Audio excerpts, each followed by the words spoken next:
Obviously, it's Men's Mental Health Week. Is the kind of the reason for the programming this week on the Royal Voluntary Service and the Virtual Village Hall. So yeah, I'm gonna be talking about that in a moment, as it's really a subject that has shaped my whole life, actually, to be honest. It's mental health is the reason I am here teaching what I teach, doing what I do, basically. Okay, I seem to be having a little bit of an issue with my internet, so hopefully everything's coming through clearly. Yeah, drop a comment, just to let me know that the stream is good and that you can hear me and that everything's coming through clearly. And then in a moment I will... Actually, I guess I'll start talking now about mental health. So I've been going through a really interesting process with myself recently in meditation. In fact, I can actually show you something. Let me show you something on my phone that is kind of odd. Doesn't really... It's something that kind of contradicts everything that I have been teaching in a way, and it's taken me a while to understand what this is. So I have this, it's like a fitness strap, you know? So that tracks my heart rate, my body stress, you know, all manner of physiological functions. And it tracks me, essentially what the main thing it does is it tracks my body stress in the day and how effective my sleep is in the night. And it then, in the morning, asks me questions about the previous day. And from that, it determines what is positively impacting me and negatively impacting me. So, very strangely, where I've been adding in that I've been doing meditation the night before, my meditation has come up as having a negative impact on my recovery. So, it's a little bit hard to see. So as you can see, meditation, negative impact. So this behavior, so when I do meditate, this is impacting my recovery by -4%, when the average for the people using this software, this tracking app, is a positive by +1%, so -4%. So that's a very drastic difference. And, you know, obviously I teach meditation because of its benefits. So why is it that the meditation is negatively impacting me currently? And the reason for this is that, you know, I have a lot going on right now. Tomorrow I'm going to be at a funeral. I have family members who are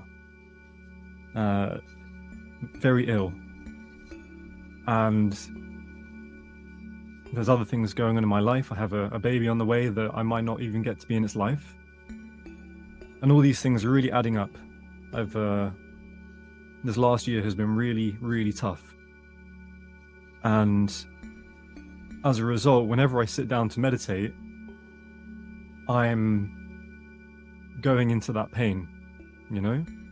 I'm going into those feelings and those emotions that are there that I'm not able to, that are too much for me to handle at the moment. They're just there and they're present and they're inside of me, and where I'm having to go about my life, you know, I'm having to really kind of put a lid on it, you know? And so when I sit down to meditate and I go inside of myself, I go into all that pain and all that hurt that I'm carrying at the moment, that I'm really struggling with. And so as a consequence, it seems that, you know, when I meditate, it's having a negative impact on me. But actually, that is to my benefit. You know, this strap isn't able to understand that. It seems like it's having a negative benefit, but actually, it's allowing me to keep dealing with it, you know? Otherwise, it's going to keep building up. It's going to keep building up. But my meditation is allowing me to keep chipping away and keep going back into it. And, you know, this has been a very confusing thing for me to recognize, because now I got into, I'm 32 now, and I got into meditation when I was about 18, 19 years old. And the reason that I got into meditation was that back then I was severely mentally unwell. So initially, you know, I was given the label of depression. Doctors thought I had depression. But I believe as a consequence of my mental health and the medicines prescribed and the drugs that I was taking at the time, my mental health rapidly declined into a delusion and in an insanity. So I used to suffer from Cotard's delusion. And Cotard's delusion, basically my form of it, was that I believed that I was already dead. So this experience, this existence, my thoughts, my brain had convinced me that it was all a dream. So I was waking up every day and I didn't believe any of this was real. I didn't believe anybody around me was real. Everything was a, you know, my own dream world, basically. And so it was, you know, it was a very hard time to function, because it's when you're in a delusion, every thought you think is a route out of a maze, only for it to be a dead end. You know, so every day this maze, this labyrinth was getting bigger and bigger and bigger, and it seemed harder and harder to escape from it. So my mental health has been passed down the generations. You know, it came through in me because it was passed on to me. You know, that there was an energy, a mindset, a way of thinking that happened before my mother, before her father. I mean, he actually did commit suicide. So my grandfather did commit suicide. You know, so that energy, and then again, his mother was unwell as well. So mental health has been a huge thing in my family. And fortunately, I think by luck more than anything, you know, I discovered practices, I discovered things that healed me, that made me see that there was a way out, you know. And it wasn't by walking around the maze, it was by just forgetting that the maze even exists. And that was what meditation was for me. And so that was the start of my journey, you know. So I had to do meditation, I had to do yoga to save my life, basically. And back then, you know, all the pain was my own, you know. It was just me and myself, and it was really meditation and all the work was about going inside of myself to heal. And, you know, fast forward 10, 12 years later to where I am now, and I'm at another really big low point of my life, that right now I only believe I'm managing to survive because I have the tools that I've acquired from that period back when I was mentally unwell. You know, the last 12, 13 years of working with what I know, with practicing what I practice, with teaching what I teach, is keeping me going. And, you know, this is what I really want to talk about, I think, is what I've realized is, yes, you know, meditation, yoga, these things, they've helped. They've allowed me to recognize my mental health and to go into it and to take care of these things. But more than that, I've realized right now, the thing that is saving me more than anything is the fact that I've built a life where I have people around me. I have people around me that I can talk to, and I'm not afraid to talk to them, you know? Back when I was mentally insane, I didn't talk to anybody, even the doctors. It took a long time before I admitted to the doctors just how insane I was. You know, obviously they were aware I had mental health problems, and that I knew that there was so much that I couldn't talk about, because when I did eventually talk about it, you know, the doctors, they weren't equipped. They didn't give me the label of Cotard's delusion. They actually wanted to, 3 or 4 times, they wanted to put me into a mental hospital. And by the good graces, by good fortune, that didn't happen. But it took me repairing and healing, and it was only later on that I stumbled across somebody in the news who had committed suicide from this mental illness, from this delusion. And that was the first time I'd heard of it. That was the first time I'd heard that somebody else has had what I had, you know? And yeah, so if you are a man suffering, the worst thing you can do is to suffer in silence, you know? I spoke to one of my best mates. I've been speaking to all of my best mates recently, and I was speaking to my best mate the other day, and you know, I expressed how I'm feeling and what I'm going through, and we made a joke about it. You know, I got to laugh. With all the stuff that's going on, somehow we turned it into something humorous, you know? And I needed that, because otherwise it's just too heavy. So if you are a man and you're struggling, even if you're a woman, to be honest, I mean, the work that I do, the retreats that I work at, you know, I sit and I listen to men and women, and we all have our stuff. We all have our things going on, and, you know, we're all doing the best we can. And it's not unless we find the tools and use them that we can start changing things and healing, you know? So, yeah.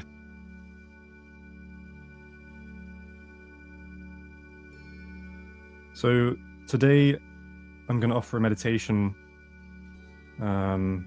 It's a little bit off the cuff, maybe, but kind of connected to what I've been talking about, because meditation has allowed me to listen to myself. Meditation has allowed me to tune into all that I am, so I can listen to not just my thoughts, but, you know, my heart and my gut, my intuition. I can listen to everything that my body is saying to me, because all of it is you.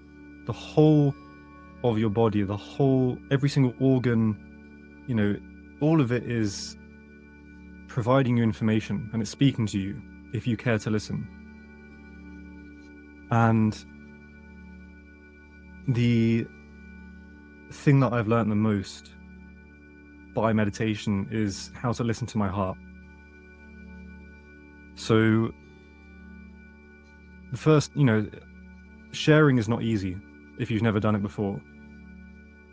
I've shared many times now, so it doesn't feel, my heart rate doesn't accelerate, my heart doesn't beat faster, or I don't get afraid. I will just share. But the first time you go to share, you know, you'll be afraid, because it's scary to open up. It's scary to be vulnerable, especially when you've lived a life where, you know, you haven't had a safe life to do that in. And so when you find that opportunity to speak to someone, and you want to share, you want to say something, but you can feel your heart, you know, you're starting to worry, you're starting to panic, you're starting to be afraid. Take a moment to use this practice that we're going to do now, and actually listen to your heart. Maybe it's not that your heart beating faster is a problem. Maybe it's giving you the power, it's generating the energy to do something you've never done before. To be at that boundary of fear, to be afraid. You need a little bit of extra push to get through that fear, to be brave. And so maybe when you're worried and when you're panicking and your heart is beating and all the physiological functions are happening, maybe if you can find a different way to feel that, experience it, then maybe your body is working intelligently to support you, to make you step into this new role outside of yourself. So we're going to come to sitting in a meditative position. So the important thing for this is to tilt your pelvis forwards, lengthen through the spine, roll your shoulder blades backwards to open your chest. How you sit doesn't matter. Sit so that you can tilt your pelvis forwards, have your knees lower than your hips, and then lengthen. Really sit up. So your chest can open, your heart can open, the whole of your body, the whole front of your body is open. There's no closing off, there's no hiding, taking up space, sitting fully, proudly, strongly. So tilting the pelvis forwards, lengthening through the spine, rolling your shoulder blades backwards, and then closing your eyes. Taking a moment to settle. Taking a moment to bring your focus, your awareness into your breath. Easy breathing, normal breaths. Tuning into your breathing as it is.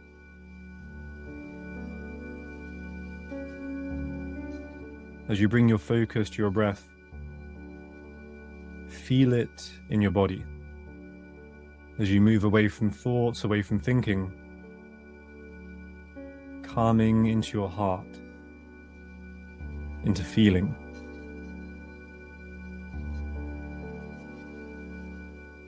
First of all, feel your breath. Observe the quality of your breathing. Notice where you're breathing into and where you're breathing from. How does your breath feel? Is it easy? Is it gentle? Is it strong or shallow?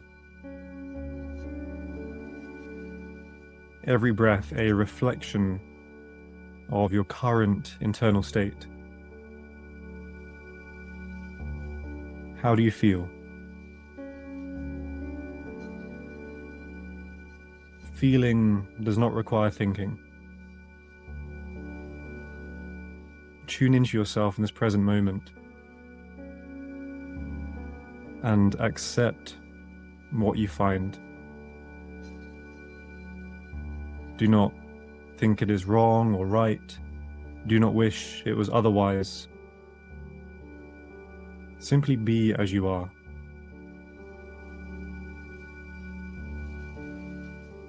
Only when we can accept how things are, can we then act to change them.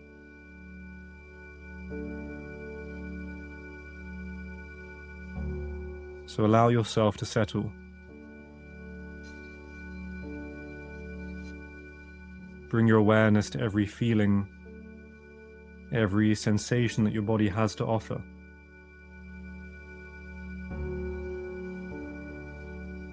And as you tune in, as you settle, softening. Soften your body. Are you holding on to tension? Let it go.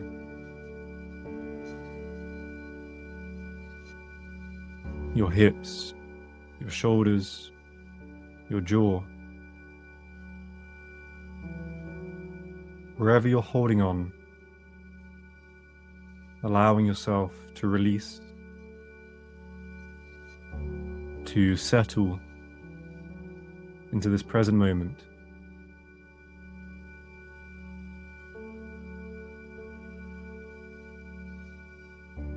No thoughts need thinking about, and there is nowhere else to be.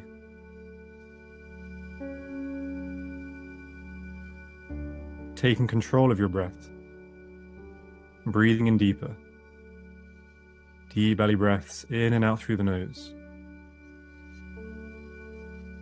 Every inhale as deep as you can, breathing into your belly, filling your lungs. As you exhale, squeezing all the breath out of your body. And deeper breaths in and longer breaths out. Breathe with the whole of your body, energizing every cell, pulling more oxygen in, squeezing all the used breath out.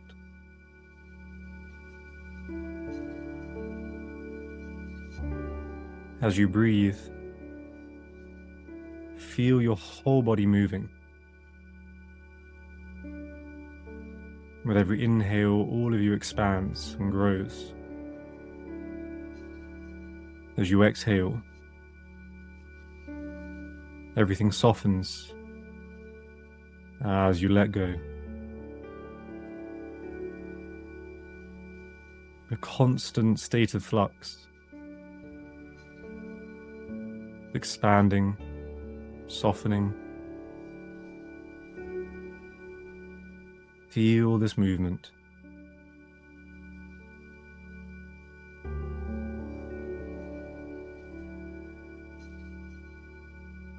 Follow your breath. Follow it into your lungs. Come into your chest, your heart space, your heart center. Use your breath to bring your attention here. Be in this part of your body, in this part of yourself. Can you feel your heart? What is it saying? Does it beat softly, strongly, rhythmically? However your heart is acting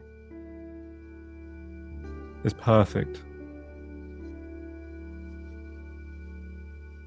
Whatever you feel, whatever you observe, is your heart thinking, processing, speaking.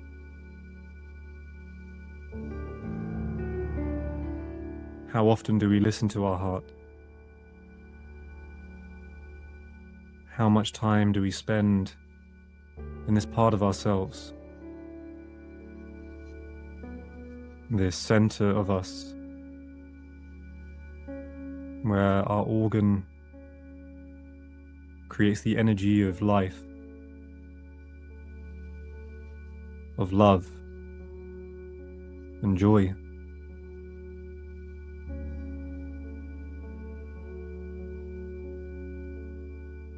It is in this space that we can carry sorrows, pain, sometimes things weigh heavy on our hearts.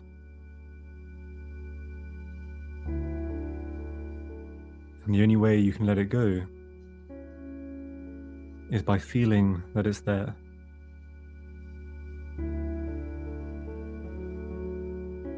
You don't need to do anything.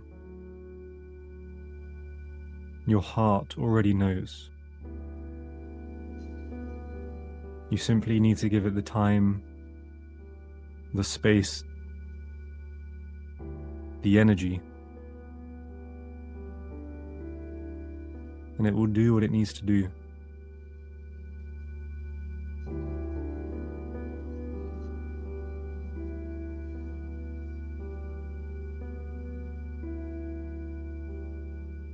Spend some time here.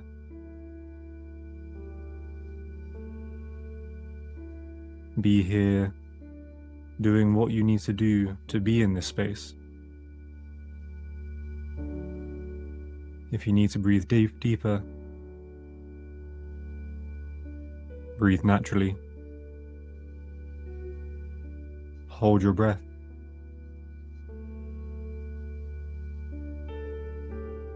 Find out how your heart can speak loudest to you.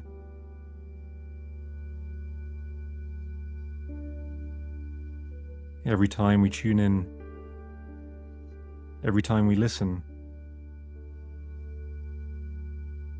we strengthen the connection, allowing our heart to speak louder.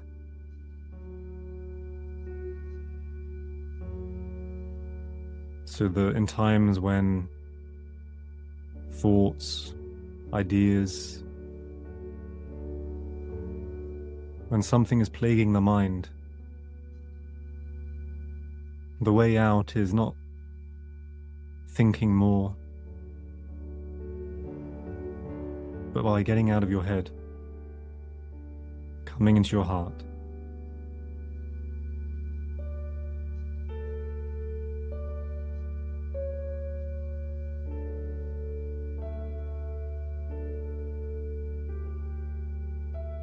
If you are focusing on this area of yourself and you cannot feel your heart beating, it's not a problem. Keep bringing your attention here, knowing your heart is there, knowing that your heart is beating.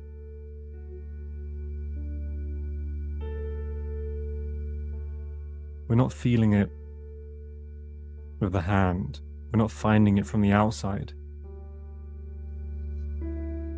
We are connecting to it inside.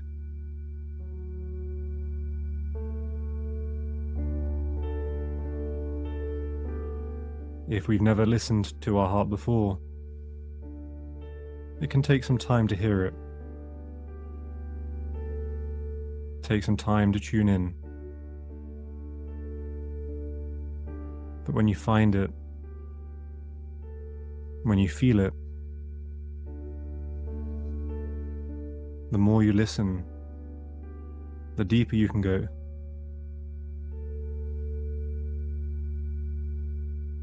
And the deeper you go in your heart, it is possible that you find more pain.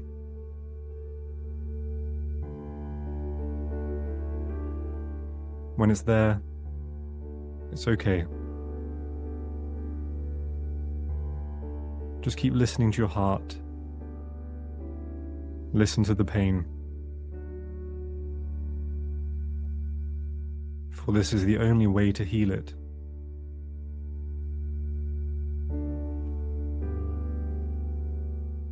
How can the body heal if it doesn't know that it's injured?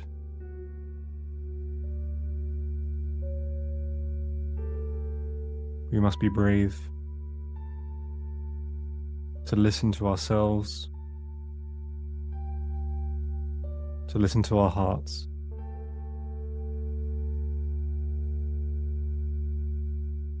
And the less pain we carry in our hearts, the more space we have for love and joy. The more we are able to live and be a version of ourselves that we never dreamt we could be before.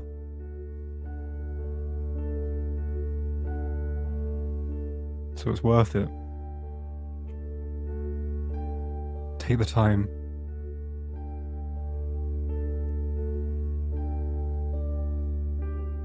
There is no better journey than the one deeper inside.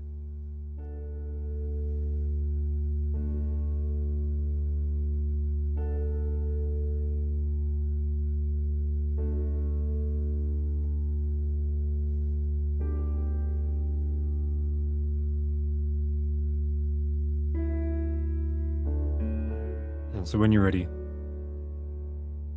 shortly we'll be coming out of the meditation. So just preparing yourself.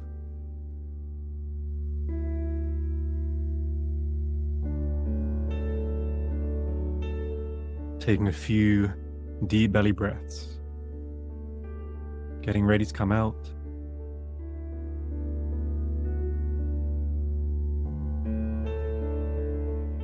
And when you're ready, coming back into the room.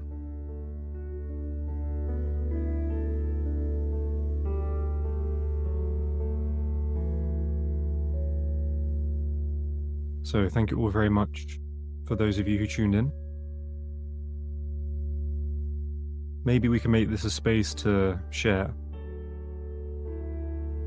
a place to speak to one another.